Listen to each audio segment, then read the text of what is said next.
We're glad you joined us today. We know the road may feel isolating, but we are here to go along this journey with you and love the call to action. Ruck Buttercup is a podcast hosted by Deployed Love, where we're going to join together and chat about all things military life. So you know the drill. Ruck Buttercup. Hey everybody, we're back again with another podcast, and we're super excited because today we have a really fun guest with us. Before we get started, I just wanted to do a little bit of an announcement again of our 5K. We do have our 5K coming up, and if you wanted to get a t-shirt in time for the 5K, you need to order them this week. So make sure you're getting on and ordering them. But what's so exciting about our podcast today is that we have a guest that from the second we heard his story, which we read in a news article, we've been hoping that he would come join us on the show, and he's here with his dad. So we have Davidson and his dad, Dave. And Ashley's going to kind of tell us a little bit more about you guys' story. Yeah, so Davidson wrote a book called Brave for My Family, and Dad illustrated it. Is that correct? That's right, yeah. Yes, awesome. So we thought this was like the perfect time to have you guys on the podcast. It's April, it's Military Child Month. And so we thought it would be like the perfect fit having you, Davidson, on the podcast. And your story really encompassed what being a military child means. So what does that mean? What does it mean to be a military child for yourself? Like thinking back now. So military child, I guess, means that your mom or dad is in the military, and that's basically it. What do you think is different than other kids that don't have parents? What are some things that your life is a little different? You don't always get to see your parents. So when you, like, maybe we can kind of extend on that question. What do you like about being a military kid? That sometimes we get to actually go with our dads to cool places. And like this week, we're going to a school where they teach us how to survive in the wilderness and all that. And oh, cool. Yeah. Jealous of that. I want to go play. And so we get to go there and like learn how to hunt a rabbit and make a shelter. And another thing cool about being a military child is that sometimes they teach you, your mom or dad teach you something like my dad teaches me how to hide stuff properly, or all the army stuff they could teach you and what they do in the army, which is pretty cool. Mm-hmm. Yeah, and you also get to see all their patches. Like I like seeing their patches. Yeah, they have really cool uniforms and stuff. Have you ever gotten a chance to try on your dad's uniform? Yeah. Yeah? Do you like it? Uh-huh. Yeah, it's pretty cool. It's an experience that, a lot of kids wouldn't get that chance to do, huh? Mm-hmm. So we read your book. Obviously, we just read it before we got to talk to you, and we were so excited. You guys worked together on drawing that. What made you think about turning it into a book? So I'm just going to tell you the story real quick. Yes, absolutely. So at first we started to write the book and all that. We just thought it could be like a little family book just for our family and some friends. But then my dad noticed that it's actually a pretty good book, so we could make it a book so other military kids could actually read it, and they know that there's other military kids out there. Yeah, I think that's wonderful. I know that a lot of kids, when you're at schools that aren't particularly just with other military kids, the kids that you're at school with might not even know what it means to be a military kid, right? Mm-hmm. Yeah. And Dad, what made you so eager to draw? I mean, that's such a cool project to work on together. Yeah, so I've always liked drawing. And so I started writing just kind of myself, just to organize thoughts and kind of think through things. And that's kind of how my mind works. So do whatever experience happens, I kind of just do what I need to do for the job at that point. And then when I get a chance, I like to kind of sort that out and kind of process everything. And writing helps me do that. And I think that, so I had made the recommendation to Davidson, even though he was only in kindergarten, to think about doing that, right? And so he started writing about our time when I was wounded when I was at Walter Reed. And as he was writing, I was like, this is a pretty good story. I mean, he was recalling, actual events, but it was from his perspective.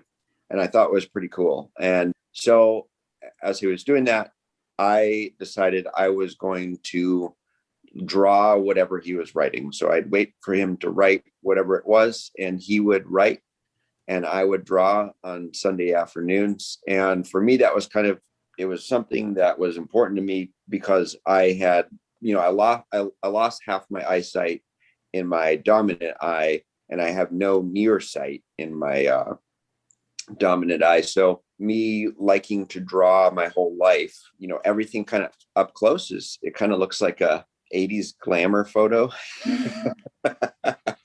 And so drawing was for me kind of a significant thing because it was getting something that I really enjoyed doing back.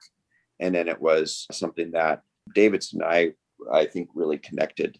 As we did that, we suddenly found ourselves kind of several pages and drawings into what was a really good story. And just everything Davidson had talked about kind of came to fruition. Yeah. It's a really great story. I mean, I'm a military kid myself, so definitely been in your shoes and could really connect with a lot of the things that you're saying about your dad. So it was very sweet, and it's very different to hear it from the kid's perspective. So I really enjoyed reading it or having Sabrina read it to me because the book's with her. So I got a story time today. So what is something that you would like to tell other military kids who might be going through the same things that you did with your dad being deployed and possibly getting injured while he was away? So just like a little word of encouragement or something like that. Mm-hmm. So what I would tell them is to just keep praying that he'll come back and that he can, it depends where he's going, but just to stay, hopeful? Hopeful, and just hold on a little longer until he comes back. Yep, hope and prayer can be pretty powerful, can't they? Yeah. So how old were you when you wrote the book? We were trying to do the math on that. So you started writing it in kindergarten? Yeah. Yeah. Wow. And how old are you now? 10. All right. So you did that book. It's been quite a while since you wrote that book. Are you guys planning on writing another book similar to it? I don't know. Maybe. Yeah, your story. I mean, your dad still deploys occasionally, right? And you still have a lot of experiences together. So we would love for you to write another book. I know we'd be excited. My kids are going to be really excited to read this when they get their hands on it. So thank you. Yeah, Davidson's a really good writer. He has written some fiction stuff, and then he's also made his own language for his own world. That's awesome. That's the start of a great author right there. I'm a huge fantasy. I love fantasy fiction, and I love all of those worlds and the authors that can tell the details down to like what the grass looks like. So I love that kind of stuff. So that's a great path for you, and I love it. Thank you. Yeah. One thing we're looking at is Davidson had a good idea for a game, so he might be making his own board game. Yeah. Oh, you'll definitely have to let us know if that actually come into plan. We would love to share that on our pages. That would be great. Okay. So we have, I think, one more question for you guys. And it's really a question for both of you. What is your favorite memory of your time as a military family that you've got to experience because of the military? Well, my favorite thing was actually after he came back from a deployment, because he would give us surprises, and it was just fun seeing that he was back and he could be with us and spend time with us. Yeah, it's really exciting. Have you gone to any really cool places because of Dad being in the military? Actually, we have, because he got wounded and all that with his eye. We got to visit the Vice President Joe Biden, which is actually now the president, and we got to see his house and all that. Wow. And he even had lunch with us. That's really exciting. Mm-hmm. That's such a special experience to be able to tell all your friends about things like that is really cool. I will say for me, I guess it's not just one memory, but I'd say that the biggest thing for me being in the military is that, I've been on 14 deployments and I've been gone about 5 years out of Davidson's 10 years. And so every time I go, I think for military families, you know, a lot of people who are not military kind of tend to think that the more a military parent deploys, the more, you know, the family kind of gets used to it. And you get used to it in terms of routines and processes, but you never really get over being gone. And I'd say it's more like each deployment is another rock in the rucksack. It's harder and you get stronger with each one, but it doesn't necessarily get easier, right? And so when I'm gone, you know, the thing, you know, you talk about memories, and a recurring memory is just, you know, seeing all the big events, you know, in pictures. And, you know, with Davidson, my first deployment with Davidson, I left when he was 6 months old, and I came back when he was a year and a half. And it, you know, first steps, first words, first birthday, first Christmas, everything, right? All the firsts, you know, you never get that back, right? So that's a sacrifice, and it's a sacrifice the whole family makes. The thing that is good, that's kind of the silver lining to that, is that me being gone, I really appreciate family, right? So when I'm home, I really try to make the most of being there and just kind of savoring the time together, right? And making the most of it. And I don't think that all families necessarily feel that, because you kind of, as a military family, you kind of feel like your time is kind of limited, right? And so you just really want to make the most of it. Whereas if in your mind, you're kind of like, hey, my family's here and they'll always be around. Sometimes, you know, people grow up and they move out and all that stuff. And before you know it, you know, that time has passed. So every time I come home, it's like a second and third and fourth honeymoon for my wife and I. And I just really appreciate being around my family. Every time I come home is a memorable event. Every time I leave is a memorable event. I can remember every deployment I've left, and I can remember every deployment I've come back. Yeah. And that's kind of why you guys have heard of us as Ruck Up Buttercup mostly, but we're also part of Deployed Love. And the reason we created Deployed Love was so that it's not just the memory of them leaving, but you can make memories while your soldier is away. And you should still be able to, you know, continue your life and capture those moments and be able to enjoy your family. And because the soldiers downrange like to see their families happy, you want to see that they're still able to live their life and not pausing it, you know, just because you're doing your job. So that's why we've kind of brought that all together, and we support your families while you guys are gone, while they're here, and we bring events and fun stuff to keep them busy. So we try to help on the other end, I guess, more so. I will say too, you know, that this book, one of the things that came about that I think is really great, it goes right in line with what you guys are doing, is that, you know, being in the military is a family business, because it is not a singular sacrifice. Like, my wife doesn't get to work where she wants to work, and she has to put things on hold. And like I was saying, birthdays and Christmases and all those are sacrificed, right? And to me, you know, I've been wounded, but to me, the toughest sacrifices to deal with are those moments where we weren't together. And I think for me, when people who are not in the military say thank you for your service to my family, that's when I really feel appreciated, because they understand what the sacrifice means. And it's not just me hopping on a plane and being gone and doing Army stuff. It's about the family's sacrifice to our way of life. And I really appreciate when people thank, especially spouses and kids, because they didn't sign on the dotted line, right? Like, they're supportive, but they are literally the unsung heroes. If I didn't have the family I have, I couldn't be the soldier I am. And we wouldn't be sitting here talking if it wasn't for my family. So, I just had to say that because what you guys are doing is really encouraging to me as a soldier.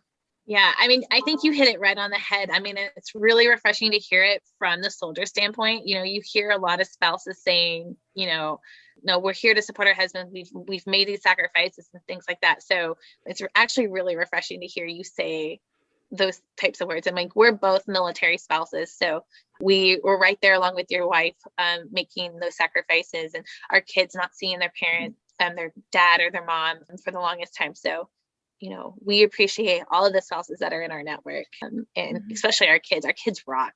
Military kids are the best. They are.